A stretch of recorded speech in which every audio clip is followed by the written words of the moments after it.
بسم اللہ الرحمن الرحیم۔ آج کی اس ویڈیو میں انشاءاللہ تراویح کی نماز کا طریقہ بیان کیا جائے گا کہ کتنی رکعتیں پڑھنی ہیں اور کیسے پڑھنی ہے، ان کا کیا طریقہ کار ہے، اس پر انشاءاللہ آج گفتگو ہوگی۔ یہ ویڈیو آپ کے لیے بہت مفید ہے، تو آپ اس کو چاہیں تو سیو کر لیں، شیئر بھی کر دیں تاکہ دوسرے لوگ بھی اس سے فائدہ اٹھا سکیں۔ تراویح ہر عاقل و بالغ مسلمان پر سنت مؤکدہ ہے، یعنی اس کا پڑھنا ضروری ہے، اور ایک آدھ مرتبہ اگر چھوڑ دی تو یہ بہت برا ہوا یا آپ نے برا کیا، لیکن اگر اس کی عادت بنا لیں گے تو گناہ گار ہوں گے۔ تراویح کی کل 20 رکعتیں ہیں، اور ان کو بہتر تو یہ ہے کہ دو دو رکعتیں کر کے پڑھا جائے، اور اگر کسی نے ایک سلام کے ساتھ 20 رکعتیں پڑھ دیں، یعنی کہ ہر دوسری رکعت پر وہ قعدہ کرتا رہا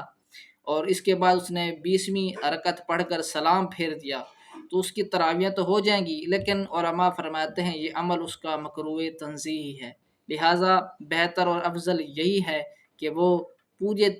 تراویح جو ہے وہ دو دو رکعت کر کے پڑھے۔ اور تراویح کے اندر جو دو تراویح چار تراویح اور تراویح کے اندر جو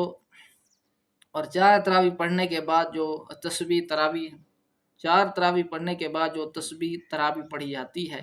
کہ سبحان ذی الملک والملکوت، سبحان ذی العزت والعظمت والہیبت والقدرت والکبریاء والجبروت، سبحان الملک الحی الذی لا ینام ولا یموت، سبوح قدوس ربنا ورب الملائکۃ والروح، اللہم اجرنا من النار یا مجیرو یا مجیرو یا مجیرو، 3 مرتبہ پڑھ کے برحمتک یا ارحم الراحمین پڑھ لیں،